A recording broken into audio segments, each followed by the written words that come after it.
이사야라고 하는 이름 자체는 하나님께서 구원하신다 이런 의미를 가지고 있습니다.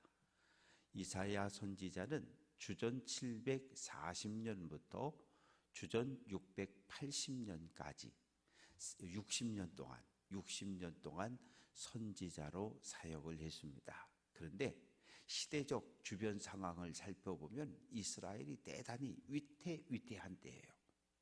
왜냐하면 솔로몬 왕이 죽고 이스라엘은 남북으로 분단됐고, 그리고 북쪽에 강한 나라가 세워졌는데 아시아라고 하는 나라가 세워졌고, 여기선 호시탐탐 어디를 이스라엘을 공격을 합니다. 그러다 결국은 주전 722년에 사마리아 성이 포위당하고 주전 721년에 북이스라엘이란 나라 하나가 없어지는 거예요. 우리 표현으로 하면 북쪽에 북한이란 나라가 저 중국이나 러시아 쪽에 공격을 받고 없어져 버린 거예요.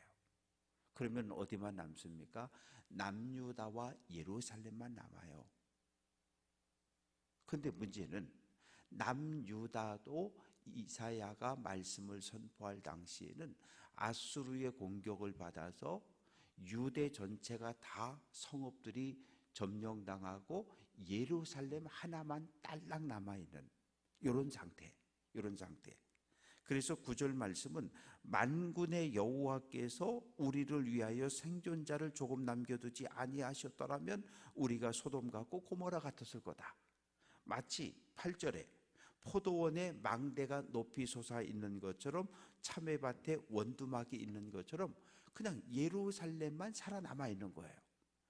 나머지 주변 성읍들은 다 아수르에 의해서 실제로 사네립이라고 하는 왕이 공격해 왔을 때 유대 전체를 초토화시키고 예루살렘을 포위했던 적이 있습니다. 하나님께서 그 밤에 역사하셔서 아수르 군대 18만 5천을 몰살시켰을 때 그들이 후퇴 돌아간 적이 있어요. 이런 상황에서 이사야 선지자는 북이스라엘의 멸망과 그리고 여러 차례 남유다가 위태한 상황을 눈으로 목격했던 그런 선지자입니다. 안타깝게도 60년을 사역을 했는데 끝이 좋지 않아요. 모든 예언자, 모든 선지자들은 이 선지자로 부름을 받는 건 소명이라 그래요. 소명. 근데 소명을 받으면 그 소명 때문에 자기 목숨을 내놓아야 돼요. 그래야 그걸 소명받았다고 이야기하는 거예요. 목회자로 소명을 받았다라고 하는 것은 목회하다가 순교할 각오가 되어져 있다는 이야기예요. 그렇지 않으면 소명이라는 말을 쓸 수가 없어요. 이 마지막 그 왕이 그 요시아라고 하는 므낫세라고 하는 왕 때에 이 므낫세 왕이 우상 숭배를 아주 유다 전체에 퍼뜨리니까 강하게 반대한 거예요. 왕이 하나님 말씀을 따라 하나님만 섬기고 본을 보여야지 왜 우상 숭배를 조장합니까? 이런 이야기를 했다가 화가 난 므낫세가 이사야 잡아와. 그래서 군사들이 잡으러 갔어요. 잡으러 갔는데 막 숨다 보니까 큰 나무가 있고 이렇게 또 나무에 동그란 구멍이 있어서 그 안으로 쏙 들어갔더니 나무가 싹 닫혔다 그래요. 전해져 오는 전설에 의하면. 그러니까 부하들이 가서 왕이요 므낫세 잡으러 갔는데 이사야가 나무 속으로 숨고 문이 닫혔습니다. 그래? 나무 밑둥 잘라와. 그래서 나무를 톱으로 밑둥을 잘라서 또 들고 갔더니 톱으로 중간을 쓸어서 그렇게 이사야가 순교를 당했는데 히브리서 11장 37절 말씀 보면 톱으로 켜는 것이라고 하는 표현이 나오는데 이사야의 순교를 이야기를 합니다. 2절부터 9절까지 말씀 속에서 이사야는 하나님께 받은 말씀을 선포하는데 그 내용은 배은망덕, 은혜를 잊어버린 유다를 향한, 예루살렘을 향한 책망입니다. 지금 하나님의 법정이 열렸어요. 그리고 하늘과 땅을 증인으로 소환을 합니다. 하나님이 이야기하시는 거예요. 내가 자식을 양육하였는데 이놈들이 나를 거역했다. 하나님은 아버지, 이스라엘은 아들. 내가 이 자식들을 최선을 다해서 돌보고 양육했는데 이놈들이 아비인 내 말에 불순종했다. 소는 임자를 알고 나귀는 밥 주는 주인의 얼굴을 아는데, 혹시 어려서 이렇게 소를 끌고 가보신 경험이 있다면, 저도 어렸을 때 큰 집 가서 소를 끌어본 적이 있어요. 그런데 초등학생 아이가 소를 고삐를 이렇게 줄을 끌고 가면 소가 따라옵니다. 왜 따라와요? 주인인 걸 알기 때문에. 개도 밥그릇에 자기 밥 버주는 주인한테는 함부로 대하지 않아요. 왜? 주인인 줄 알기 때문에. 그런데 이 이스라엘 백성은 주인인 나를, 하나님을 알지 못하고 거역했다는 이야기예요. 거역했다는 얘기는 하나님의 말씀을 안 듣는다는 얘기예요. 불순종했다는 이야기예요. 그래서 4절 말씀 보면 범죄한 나라, 허물진 백성, 행악의 종자, 행위가 부패한 자식, 이 하늘 아버지를 업신여기고 무시하고 나를 경외로 여기고 말씀에 순종하지 않는 이스라엘 백성을 이렇게 표현합니다. 그러면서 5절, 어찌하여 매를 더 맞으려고 패역을 거듭하느냐. 이미 매를 많이 맞아서 머리부터 발바닥까지 맨 터지고 깨지고 뭐 골맞다가 터지고 다시 또 터지고 곪고 이러기를 계속하고 있는데, 도대체 얼마나 더 두들겨 맞아야 정신을 차리겠느냐, 우상 숭배를 버리고 돌아오겠느냐.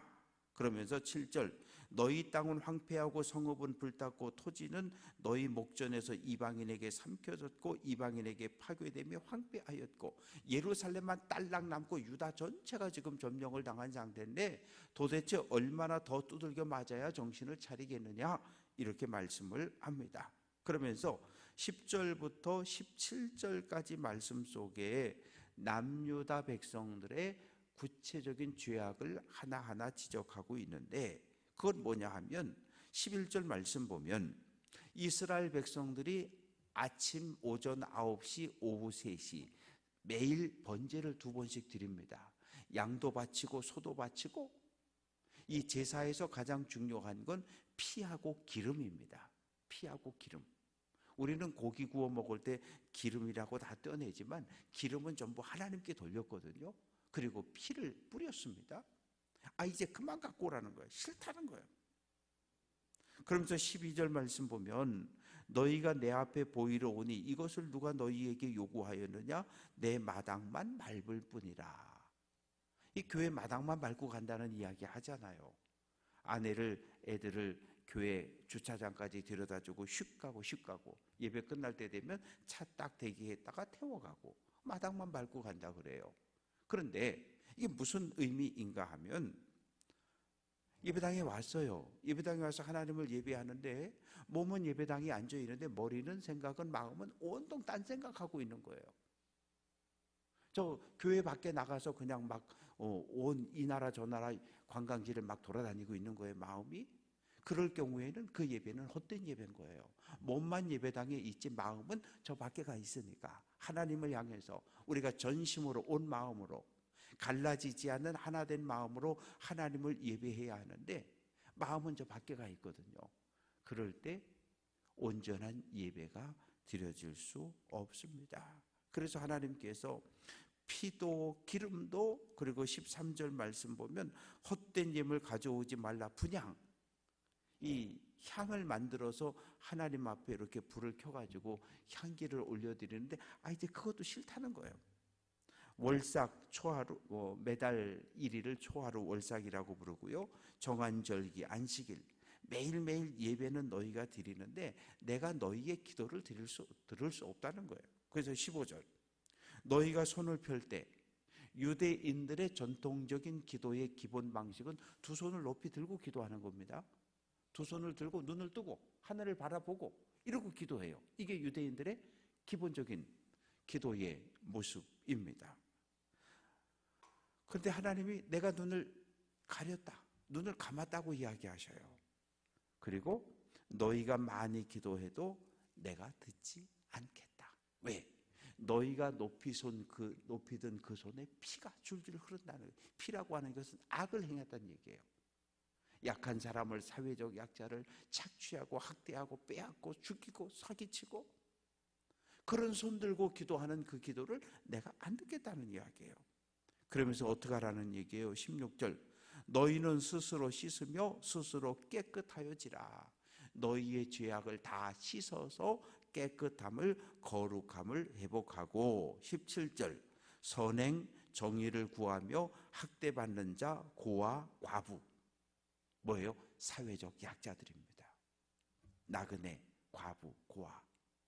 2000년 전, 3000년 전에는 여성들은 사회활동을 할 수 없어요. 가서 물건을 팔 수도 없고 그냥 자기 밭에 가서 일하는 거 외에는 그 어떠한 경제활동을 할 수 없어요. 그래서 남편이 죽으면 과부는 경제적인 가난과 궁핍함에 내몰리는 거예요. 왜? 아무것도 할 수 있는 일이 없으니까. 아버지가 세상을 떠나면 그 자녀들은 고아가 되는 거예요. 삶이 경제적인 궁핍함으로 떨어질 수밖에 없어요. 그런데 이 예루살렘과 유다 사회는 이 기본적인 사회 질서가 완전히 무너졌고 사회적 약자들이 살아갈 수 없는 그런 사회였어요. 그러면서 18절 하나님이 말씀하십니다. 와, 우리가 서로 변론하자. 변론하자는 얘기는 내 말이 옳은지 너희 주장이 옳은지 한번 이야기를 해보자는 거예요. 그렇게 해서 누구 말이 옳은지 한번 결론을 내려보자고 이야기를 합니다.